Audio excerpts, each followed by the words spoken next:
Hi, true crime grapevine fans. All right, I'm Patti Lee, your dyslexic detective. This is our 6th flight on episode 19. This is about the Morphew case. It's going to be quick. I found these little sample wines. This is a Merlot from 2020. 2020 is kind of important because who went missing Mother's Day? That's right, Suzanne Morphew, who we still haven't found, but I hope we'll be finding soon. Everybody out there, I don't know what you pray or put thoughts up to, but please keep Suzanne in your prayers, thoughts, I don't know, spells, whatever you do. We need to find her remains because we need to hold her killer accountable. Anyways, this is a wine called Bougie, and it reminds me of Bougie Berry. It's like got baby blue, like Barry. It's a blue baby. Yeah, and it's Bougie. I think he's kind of bougie. Okay, so let's pour a little bit out for Barry. We've got a small update. This is a Merlot. So I forget what Merlots are supposed to be. Let's see its nose. Smells like red wine. I have a hard time with like cabs, Merlots.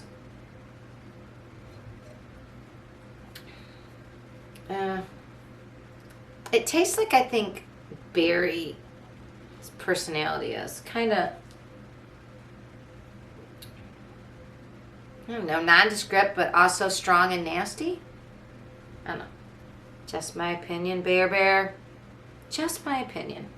All right, somebody on Twitter said something about being sarcastic, and I don't mean to be sarcastic, right, Sadie Mae? I don't mean to be sarcastic. But it is hard. It is hard as a woman of a certain age, right, Sadie Mae? A woman of a certain age who really understands that Suzanne Morphew was not in a great place and she was on her way out the door and then she disappears. And I am sorry, but that seems to lead to one thing. We don't know, though, for sure. So what's the update? I wish it was we found her, but no, it was not. So, the last time we spoke about Barry was a couple weeks ago, and I only knew about it because this one, and I forgot to find the exact site, but this Twitter account tweeted about Barry Morphew's hearing. And it started like way into the recording, but it was a hearing. And in that hearing, it was a Zoom hearing, and Eyton was saying like, she wanted Barry to use her business address as his address.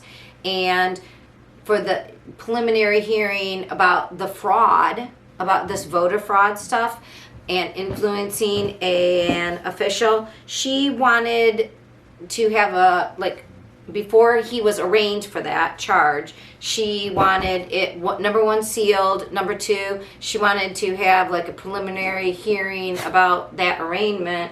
And it kind of looks like that happened because when this other account went to live stream the Zoom from Barry's Chaffee County Zoom hearing, it was unavailable. Now, one account was able to get in, and it appears as if they let a local news affiliate into the live stream. So people couldn't get in, but they let one affiliate.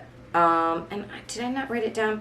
Anyways, so basically, though, it wasn't even really a full hearing. So it looks like Eyton.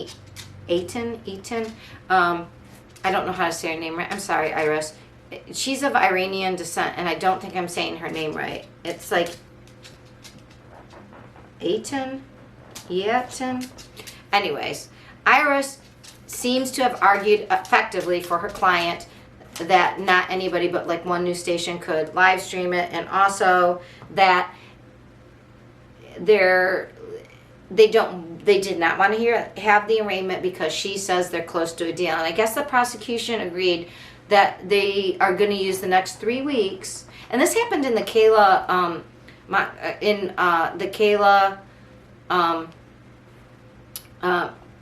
Montgomery case where they went to trial and the two sides were like, give us like 3, I don't know what 3 weeks is.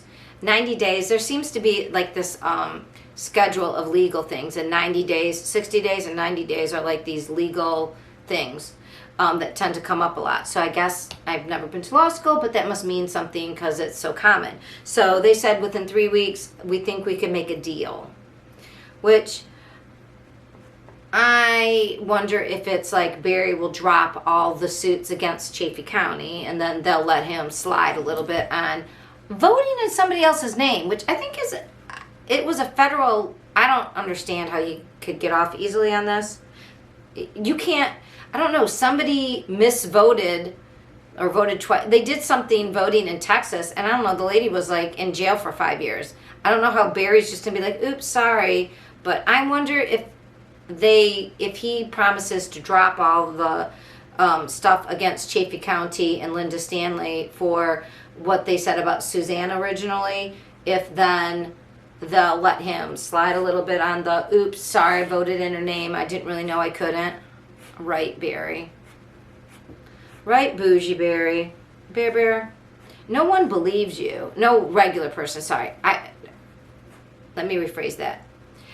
We're on case what? 6. After 6 drinks, I don't believe you, Barry. I mean, I didn't believe you sober, but... See, it's just like you. Leaves a bad taste in my mouth. Okay. It does, Sadie, man. I'm sorry to say.